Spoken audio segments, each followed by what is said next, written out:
Hi అండి అందరికీ welcome back to our channel. ఈరోజు బ్లాగ్ వచ్చేసి అయితే మీరు తమ్ముని చూసే ఉంటారు కదా. నా పరిచయం అయితే మీతోనైతే షేర్ చేసుకోవాలనుకుంటున్నాను.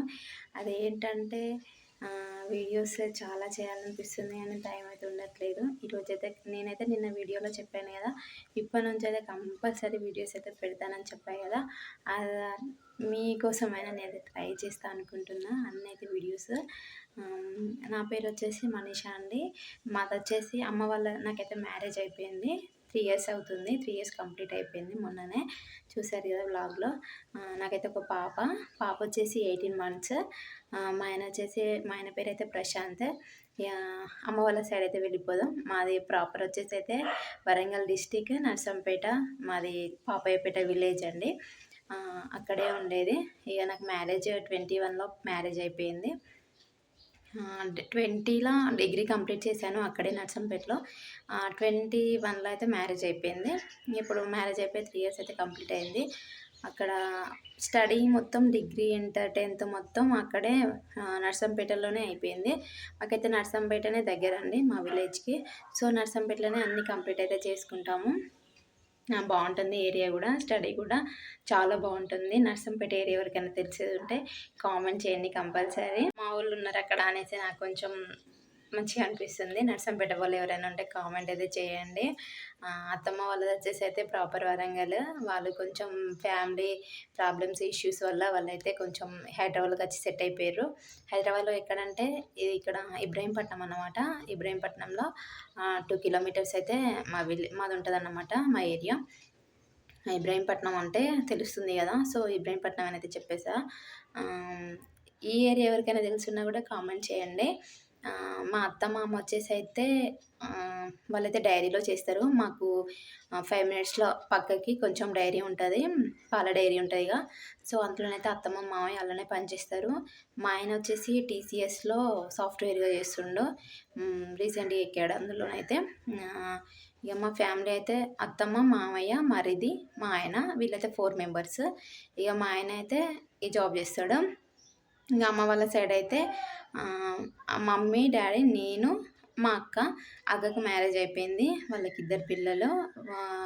ఇక నేను మమ్మీ డాడీ వాళ్ళైతే వ్యవసాయమే చేసుకుంటారు. మాకు అన్నయ్య తమ్ముడు అట్లా ఎవరు లేరు, మా అక్క నేనే. అయినా కూడా మా డాడీ ఎప్పుడు బాధపడలేదు. ఎందుకు బాధ, 2 ఆడపిల్లలైనా వాళ్ళనే మంచిగా చూసుకుంటే సరిపోతుందని మా డాడీ ఎప్పుడో అనుకున్నాడంట. అలానే ఇద్దరిని చదివించి మ్యారేజ్ అయితే మంచిగా చేసి మంచిగా ఇచ్చేసాడు మా డాడీ. ఇంకేంటంటే ఇక మ్యారేజ్ లైఫ్ అంటే మ్యారేజ్ అయిన వాళ్ళకైతే కంపల్సరీ తెలిసి ఉంటుంది. మ్యారేజ్ కాని వాళ్ళకైతే నేను ఒక్కటే చెప్పేది ఏంటంటే, ఫస్ట్ స్టడీ కంప్లీట్ చేసిన తర్వాత మ్యారేజ్ అయితే చేసుకోండి. ఎందుకంటే మ్యారేజ్ అయిన తర్వాత చదువుకోవడం అంటే కష్టం. చాలామంది మంచిగా చదివిపిస్తారు, కాకపోతే అప్పుడున్నంత ఇంట్రెస్ట్ అయితే ఇప్పుడు ఉండదు. పిల్లలని, ఫ్యామిలీ ఎంతైనా కొంచెం రిస్కే ఉంటుంది. మ్యారేజ్ కాకముందుకి ఏదైనా మన గోల్ అనేది రీచ్ కావాలి. రీచ్ అయిన తర్వాత మ్యారేజ్ చేసుకోండి అని అయితే నేనైతే చెప్తున్నా. ఎందుకంటే నేను డిగ్రీ అయిపోగానే నాకైతే మ్యారేజ్ అయిపోయింది. సో నేనైతే హైయర్ స్టడీస్ చేయలేకపోయా. ఇప్పుడైతే మా పాప కొంచెం పెద్దగా అయిపోయింది. ఇప్పుడైతే బీఈడీ చేద్దామని బీఈడీకి అయితే అప్లై చేసా, క్వాలిఫై అయినా. ఇప్పుడైతే కౌన్సిలింగ్కి అయితే వెళ్ళాలి, ఏమవుతుందో చూడాలిగా. చదువుకోవాలి. చదువుకున్న వాళ్ళకే కొంచెం వాల్యూ ఉంది కదా సొసైటీలో. సో చదువుకోండి. నేనైతే చెప్పేది అదే. మాకేం చెప్పేది అనుకుంటారా, కాదండి, నేను ఒక సిస్టర్గానైతే మీతోనైతే చెప్తున్నా అన్నమాట.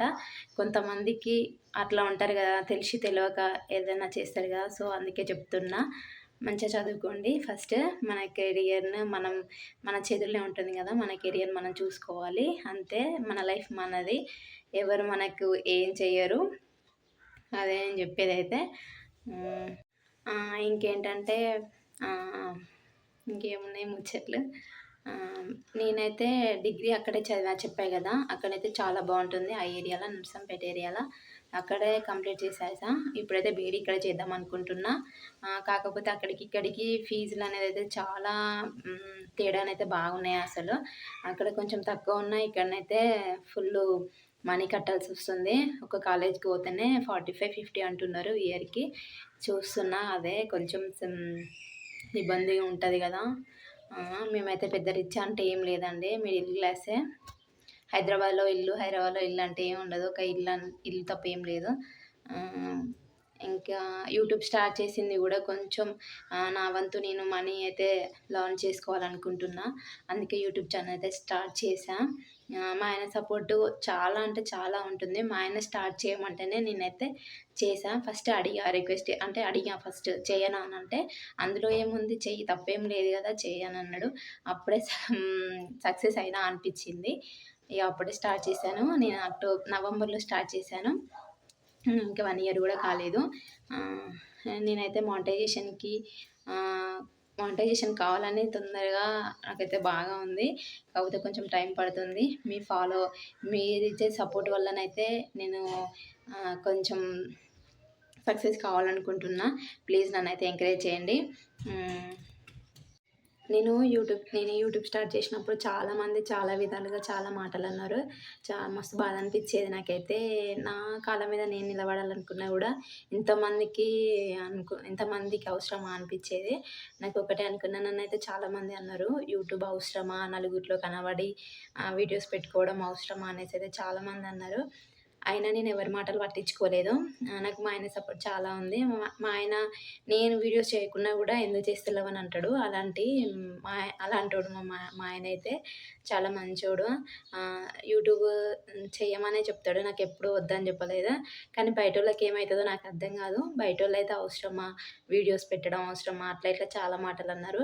వాళ్ళందరికీ నేను చెప్పేది ఒక్కటే, మీ అందరికి చెప్పేది కూడా ఒకటే. అదేందంటే ఎవరెన్నన్నా పట్టించుకోకండి. ఒకటే చెప్తున్నా, రోడ్డు మీద పోయే కుక్కలు ఎన్నో మొరుగుతాయి. మనం అన్నీ పట్టించుకుంటా పోతే మనకే వాల్యూ ఉండదు. సో, అలాంటివి ఏం పట్టించుకోకండి. నేను చెప్పేదైతే అది. ఇలాంటి వర్డ్స్ అంటుందనని ఏమనుకోకండి. ఒక క్లూ అయితే ఇచ్చాను. వాళ్ళకే అర్థమైపోతుంది. ఏమైతే పట్టించుకోవద్దు. మనది మనం చూసుకోవాలి అంతే. మనమైతే తప్పైతే అస్సలు చేయట్లేదు. ఎందుకు వేరే వాళ్ళకి భయపడడం ఎందుకు అనిపిస్తది నాకైతే. నేను యూట్యూబ్ స్టార్ట్ చేసినప్పుడు 10 వ్యూస్, 30 అట్లా మామూలు షార్ట్స్‌కైతే 100, 200 వచ్చినప్పుడే వామ్మో! ఇన్నొచ్చాయా అని వైటీ స్టూడియోనైతే ఊకే ఓపెన్ చేసుకొని చూసుకునేది. ఒకసారి 2K, 3K అలానైతే వీడియోలు పోయినాయి. అప్పుడైతే ఇంకా చాలా హ్యాపీ అనిపిచ్చింది. ఏంటి నా వీడియోస్ ఇంత పోతున్నాయా షార్ట్స్ అనుకున్నా. అప్పుడే మస్తు అనిపిచ్చింది నాకైతే. అసలేందో వైటీ స్టూడియో ఊకే ఓపెన్ చేసేది. ఎంత పోయినాయి, ఎంతమంది సబ్స్క్రైబర్స్ అయ్యిర్రు, ఊకే చూసుకునేది. హ్యాపీనెస్ వేరే ఉంటది. ఎవరైనా సబ్స్క్రైబ్ అయినా, ఎవరైనా లైక్ చేసినా, కామెంట్ చేసినా, మన వీడియోస్ ఫాలో అవుతున్నామని మెసేజ్ చేసినా మంచిగా అనిపిస్తుంది. అంటే ఎట్లా అంటే నా యూట్యూబ్ ఫ్యామిలీ నన్ను ఎంకరేజ్ చేస్తుంది అనిపిస్తుంది. సో, ప్లీజ్ అండి నాకు కామెంట్ చేసి మీకు నచ్చుతున్నాయా లేదా అని చెప్పేసి అయితే కామెంట్ చేయండి. నేనైతే వ్యూస్ వచ్చాయనుకో ఊకే వైటీ స్టూడియోనైతే ఓపెన్ చేసి చూసుకునేది. అది ఒక హ్యాపీనెస్ అన్నమాట. తొందరలో నేనైతే మా హోమ్ టూర్ అయితే చేశాను. అంత బాగుండదు. ఇగ మామూలుగా ఉంటది. మిడిల్ క్లాస్ అంటే ఎట్లుంటది. సో, నేనైతే మా హోమ్ టూర్ అయితే చేయాలనుకుంటున్నా. ఎప్పటినుంచో చేయాలని ఉండే. కాకపోతే వీడియో పెట్టాననుకో వ్యూస్ రాకపోతే మళ్ళీ బాధ అనిపిస్తుంది. హోమ్ టూర్ అంటే చాలామంది ఇష్టపడతారని నాకు తెలుసు. హోమ్ టూర్ కొంతమంది నాకు ఫాలోవర్స్ ఎక్కువయినంక చేద్దామని చెప్పేసి అయితే ఆగిన. ఇగ ఇప్పుడైతే 23K అయితే అయ్యిర్రు నా ఫ్యామిలీ మెంబర్స్. అందరికీ first of all thank you so much అండి. నన్ను ఎంకరేజ్ చేసిన వాళ్ళందరికీ.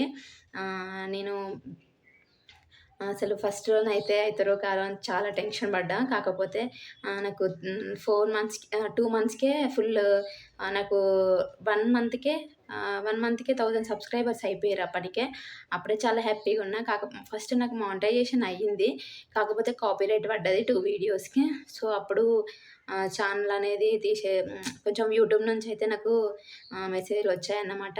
ఛానల్ డిలీట్ అయిపోతుంది కాపీరైట్ పడితే అని చెప్పేసి నాకు మెసేజ్ వచ్చింది. అప్పుడు ఫుల్ భయపడ్డా అసలుకు ఛానల్ పోతదా అని చెప్పేసి. కానీ ఛానల్ పోలేదు. కాకపోతే మానిటైజేషన్ అనేది ఆగిపోయింది. చాలా బాధపడ్డా అప్పుడే. నాకు లేదంటే ఇప్పటివరకు మనీ వచ్చేది. మానిటైజేషన్ అయ్యి ఆగిపోయింది ఒక వీడియో వల్ల. సో, అదే చాలా బాధ అనిపిచ్చింది. లేకపోతే నేను 3, 4 మంత్స్‌కే సక్సెస్ అయ్యేదాన్ని. అప్పుడు ఒక కాపీరైట్ వల్ల అలా అయిపోయింది. ఇగ చాలా బాధ అనిపిచ్చింది అప్పుడే. కానీ ఇప్పుడైతే ఇక మానిటైజేషన్ కావాలని ఫిక్స్ అయిపోయినా. అందుకే వీడియోస్ అయితే రోజు డైలీ పెట్టాలనుకుంటున్నా.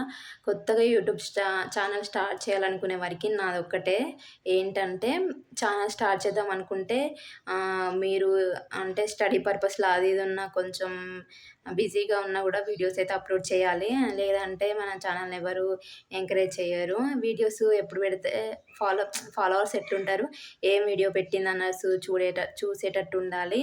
సో, డైలీ ఒక వీడియోనైనా పెట్టాలి.